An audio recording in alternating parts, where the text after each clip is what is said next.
अस्सलामुअलैकुम। उम्मीद करता हूँ कि आप खैरियत से होंगे। यह है जी गोल्ड का चार्ट। सबसे पहले हम फ्राइडे की बात करते हैं। 1868 के लो से रिकवर होने के बाद 1885 और इवन 1900 का जो लेवल था उसको ब्रेक करते हुए गोल्ड 1930 तक चला गया था। यानी 600 पिप्स के आसपास एक दिन में गोल्ड में हमें जंप नज़र आया। इसकी एक वजह इजराइल की तरफ से 24 आवर्स का अल्टीमेटम था गजा में ग्राउंड ऑपरेशन के लिए। लेकिन इसके साथ साथ अगर हम दूसरे पेयर्स को देखते हैं, फॉर एग्जांपल यूरो को आप देखें तो कोई ख़ास मूवमेंट हमें नज़र नहीं आई। अच्छा जी, इसका जो मेन रिवाइवल है यानी डॉलर इंडेक्स, उसमें जाएं तो उसमें भी कोई ख़ास मूवमेंट हमें नज़र नहीं आई, बल्कि अपसाइड पर ही था। और इवन जो यूजे है जिससे हमें हिंट मिलता है, तो उसमें भी कोई ख़ास मूवमेंट नहीं थी। ठीक है जी। तो इन सब में कोई ख़ास मूवमेंट हमें नज़र नहीं आई, लेकिन गोल्ड में एक ज़बरदस्त जो है वो जंप नज़र आया। तो आप कह सकते हैं कि टेक्निकली भी कोई रीज़न नहीं थी, और इवन जो फंडामेंटल न्यूज़ थी यानी ग्राउंड ऑपरेशन वाली, ठीक है वो सपोर्टिव थी, लेकिन वो इतनी जो मूवमेंट थी वो इसका बायस नहीं बनती थी। तो अब हम कहते रहे कि ये रीज़न थी या ये इशू था, उसकी तो वो जस्टिफिकेशन नहीं दी जा सकती। आप समझ लें कि एक पंप आया मार्केट में, ये कोई जेन्युइन मूव नहीं था। पर्सनली जो है वो मैं ये समझता हूँ। तो करंट सिचुएशन की अगर हम बात करें तो फिलहाल जो है वो ग्राउंड ऑपरेशन जो है वो अभी तक स्टार्ट तो नहीं हुआ गजा में। अलबत्ता एक जो बड़े पैमाने पर जो है वो ग्राउंड ऑपरेशन के चांसेस जो हैं वो स्टिल इंटैक्ट हैं। काफ़ी कंट्रीज़ के साथ साथ ख़ास तौर पर ईरान ने जो है वो ग्राउंड ऑपरेशन पर काफ़ी स्ट्रिक्ट जो है वो अपना स्टांस दिखाया है, और कहा है कि ऐसी सूरत में वो सिर्फ ऑब्जर्वर नहीं रहेगा या ऑब्जर्वर नहीं रह सकता। तो इसलिए आपने इस मिडल ईस्ट जो है कन्फ्लिक्ट, इसके बारे में अपडेट रहना है। अगर एस्केलेशन में इजाफा होता है, दूसरे कंट्रीज़ भी इसमें इन्वॉल्व होते हैं, तो गोल्ड दोबारा से एक अच्छा जंप ले सकता है। और वाइस वर्सा अगर चीज़ें बेहतरी की तरफ जाती हैं, जो कि जानी भी चाहिए, तो फिर हमें गोल्ड में कुछ वीकनेस नज़र आ सकती है। आज की बात करते हैं जी। सबसे पहले आज के कैलेंडर पर नज़र डाल लेते हैं। तो ये है जी मंडे, अक्टूबर 16, 5:30 PM पर यूएस का कंपायर स्टेट मैन्युफैक्चरिंग इंडेक्स है, सॉफ्ट साइड पर फोरकास्ट है, और उसके साथ साथ एक फेड ऑफिशियल जो है उसकी स्पीक है। याद रहे कि लास्ट वीक भी तकरीबन जितने फेड ऑफिशियल्स की हमारे सामने जो कमेंट्स आए, वो डोविश साइड पर ही रहे, और वो मज़ीद रेट हाइक की फेवर में हमें नज़र नहीं आ रहे थे। तो ये भी एक सपोर्टिव फैक्टर था गोल्ड प्राइसेस के लिए। बट हमारा जो पर्सनली स्टांस है वो अभी भी वही है कि इट्स टू अर्ली।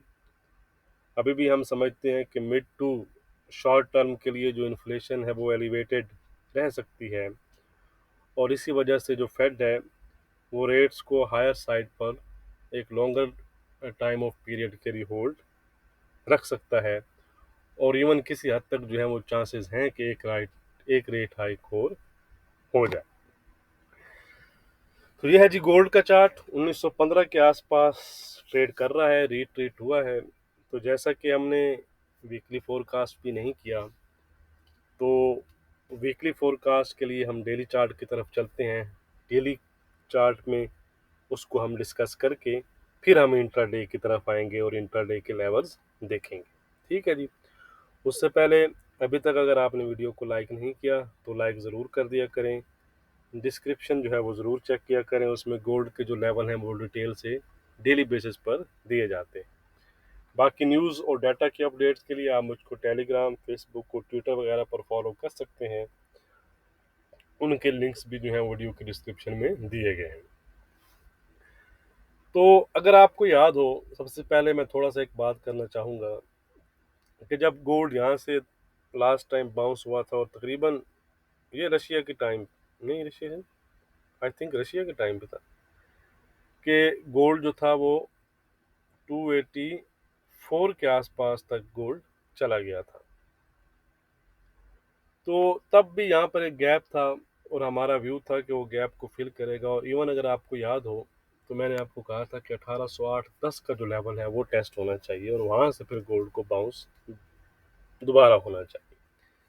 लेकिन अगर आप देखें तो उससे पहले गोल्ड गया 2080 लगा कर आया, उसने टेस्ट तो किया उस लेवल को, ठीक है। लेकिन हमारा जो, हम लोग हैं या आप जैसे जो जो व्यूअर हैं, तो हमारा अकाउंट्स जो है वो इतने होल्डिंग पोजीशन वाले नहीं होते कि हम इतनी होल्ड कर सकें लॉस को, या जो भी है प्रॉफिट भी हम इतना होल्ड नहीं कर सकते, ठीक है। तो इसलिए ये व्यू एक और चीज़ होती है, ट्रेड आपने अपने हिसाब से करना होता है, अपने अकाउंट्स के हिसाब से, अपनी होल्डिंग कैपेसिटी के लिहाज से। तो वो चीज़ें काफ़ी मैटर करती हैं।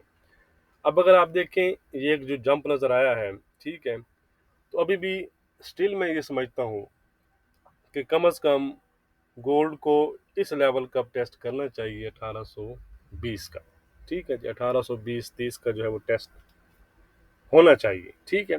लेकिन अब ये चला जाए यहाँ पर, दोबारा से यहाँ पर चला जाए 2080 तक, ठीक है, तो फिर आप कहेंगे जी आपने तो कहा था कि इसका टेस्ट होना चाहिए, ठीक होगा, लेकिन वो कब होगा ये हम नहीं कह सकते, ठीक है। कहाँ से ये वापस होगा या कहाँ से ये ऐसे ही मैं आपको कह दूं। लेकिन ये है कि जैसे मैंने आपको ये कहा था कि ये इसका टेस्ट होना चाहिए, हुआ, तो मैं ये समझता हूँ कि इसका टेस्ट भी होगा। बहरहाल, अब हम लेवल्स की तरफ आते हैं जी। तो ये हमारा लेवल था 1885 का, जहाँ से गोल्ड रीट्रीट हुआ 1868 तक, 170 पिप के आसपास रीट्रीट हुआ। फ्राइडे को उसने 1885 भी क्रॉस कर लिया, और इवन 1900 भी क्रॉस कर लिया। 1898 1900 का लेवल था। और मैंने फेसबुक पर एक पोस्ट भी की थी कि गोल्ड ने 1900 ऐसे क्रॉस किया है कि जैसे कराची एक्सप्रेस चीटें उतनी क्रॉस करती है, ठीक है, बहुत स्पीड से। अगर आपको याद ही होगा, ये फ्राइडे की बात है, कौन सी ज़्यादा बात है, बहुत स्पीड से 1900 ब्रेक हुआ था, ठीक है। और उसके बाद गोल्ड 1900 तक चला गया था। अब हम स्पोर्ट्स की बात करें, स्पोर्ट्स की बात करो, स्पोर्ट लेवल की बात करें, तो वही जो रेजिस्टेंस एरिया थे वो अब एज अ स्पोर्ट टर्न हो चुके हैं। यानी 1898 1900 का जो स्पोर्ट है वो इमीडिएट स्पोर्ट है गोल्ड प्राइसेस के लिए। लेकिन अच्छा स्पोर्ट लेवल दोबारा से यही जोन रहेगा 1885 का। यानी अगर आप बायर्स हैं, बाइंग ढूंढना चाह रहे हैं, तो अग्रेसिव बायर तो यहाँ से भी हो सकते हैं, लेकिन जो अच्छी बाइंग होगी, ठहरे मैं आपको समझाता हूँ जी चार्ट से। यानी गोल्ड आए यहाँ से दोबारा से ये यहाँ तक, और इस जोन से दोबारा यानी कि ऊपर की तरफ जाए, ठीक है। कहने का मकसद ये है, ये इस जोन से भी जा सकता है, और थोड़ा सा नीचे आकर इस जोन से भी जा सकता है। तो बायर्स के लिए, जो कुछ लॉन्ग टर्म के लिए जो होते हैं बायर्स, उनके लिए ये, क्योंकि हम फिलहाल वीकली को डिस्कस कर रहे हैं, तो ये वो लेवल हो सकते हैं बायर्स के लिए। 1868 के नीचे फिर दोबारा से हम 1850 और 1830-20 की तरफ फिर जाएंगे। तो बायर्स को आप कह सकते हैं कि ये वाले जो लेवल्स हैं ये होल्ड रखने होंगे अपसाइड मूव के लिए, या गोल्ड को अपसाइड पर रखने के लिए। क्योंकि याद रहे, गोल्ड अभी भी आप कह तो सकते हैं कि अच्छा मूव आया है, लेकिन गोल्ड को अपसाइड पर जाने के लिए ये वाले जो जोन हैं ये ब्रेक करने पड़ेंगे। कौन से हैं? इमीडिएट रेजिस्टेंस तो गोल्ड के पास यही जोन है 1933-35 का, और इसके ऊपर अगर हम देखें तो ये 1947 का लेवल है। इसको आप राउंड फिगर 1950 भी कह सकते हैं, ठीक है। तो इसके ऊपर हम कहेंगे कि गोल्ड जो है वो पॉजिटिव जोन में इंटर हो गया है। गोल्ड फिर 1980, 1980 और 2000 और इवन 2020 तक फिर जा सकता है, ठीक है। तो इसके ऊपर आप इसको फिर मजीद अपसाइड पर देखेंगे। तो इस तरह आपने इस चीज़ को फॉलो करना है। लेवल मैंने आपको बता दी हैं। अब हम चलते हैं जी इंट्राडे की जानिब। इंट्राडे में मैं इसको कन्वर्ट कर लूँ चार्ट को जी डेली से H1 में। अच्छा जी, H1 पर हम आ गए। अब हम यहाँ पर देखें तो इमीडिएट सपोर्ट जो हमें H1 पर नज़र आ रही है वो ये वाला जोन नज़र आ रहा है जी। ठीक है, ये 1905-8 का जोन है। ठीक है, 1912 के ये लो बना चुका है। ठीक है जी। उसके बाद वही जो मैंने अभी आपके साथ डिस्कस किया डेली पर 1898-1900, वो ये वाला जोन है जी। और फाइनली ये जो है ये फिर इसके लिए रहेगा कौन सा, 1885 से 1888 का जो जोन है ये इसके पास सपोर्ट जोन है। ये वो सपोर्ट जोन है जो आपको इंट्राडे के लिहाज से कुछ ना कुछ प्रॉफिट दे जाएंगे। लेकिन याद रहे कि मार्केट गोल्ड की जो है वो काफ़ी वोलेटाइल रह सकती है, रहेगी। तो अगर आप थोड़ा सा सेफ साइड पर रहना चाहते हैं तो बेहतर है कि आप आजकल थोड़ा सा फॉरेक्स की तरफ चले जाएं। ठीक है, वो ज़्यादा बेहतर है। गोल्ड में थोड़ा सा आप कॉशियस हो जाएं, जो थोड़ा सा साइड लाइन हो जाएं, तो वो भी ठीक रहेगा। इमीडिएट जो रेजिस्टेंस हमें नज़र आ रही है वो है 1926 के आसपास, ये वाला जोन है इसका। ठीक है जी। उसके ऊपर ये मैंने आपको अभी डेली में भी दिखाया था, 1933-35 का जोन है। अगर आप सेलर हैं तो मैं तो फिलहाल कहूँगा कि सेलिंग में थोड़ा सा मुताहत रहिएगा। फ्राइडे को भी मैंने आपके साथ ये बात की थी कि इस लेवल पर आपने थोड़ा सा, क्योंकि जब वार ये इस तरह की सिचुएशन हो तो फिर हमें इस चीज़ की तरफ मुताहत रहना चाहिए। और उसके फाइनली अगर 1935 ब्रेक करता है तो फिर गोल्ड जाकर 1945-47 को टेस्ट करेगा। तो ये लेवल है इंट्राडे के लिहाज से जिनको आपने प्ले करना है। बाकी हमारे फाइनल लेवल क्या रहेंगे वो मैं आपको बता देता हूँ, ट्रेंड क्या है वो भी मैं आपको बता देता हूँ जी। हमारा आज का रेजिस्टेंस रहेगा 1935 का। 1935 के ऊपर गोल्ड 1945-47 और 1960 तक जा सकता है। सपोर्ट रहेगा गोल्ड में हमारा राउंड फिगर 1900 का। अगर 1900 ब्रीच करता है गोल्ड तो दोबारा से गोल्ड 1890 और 1885 की टेस्ट कर सकता है। फिलहाल गोल्ड का जो ट्रेंड है वो इंट्रा डे के लिहाज से पॉजिटिव बना हुआ है, तो इसलिए डिप बाइंग आप कर सकते हैं। लेकिन उसके साथ साथ आपने मिडल ईस्ट का जो इशू है उस पर भी नज़र रखनी है। अब हम चलते हैं जी सिल्वर की जानिब। यह है जी सिल्वर 2260 के आसपास सिल्वर जो है वो चल रही है। आज का रेजिस्टेंस है सिल्वर में हमारा 2295 का। सपोर्ट है सिल्वर में हमारा 2235 का।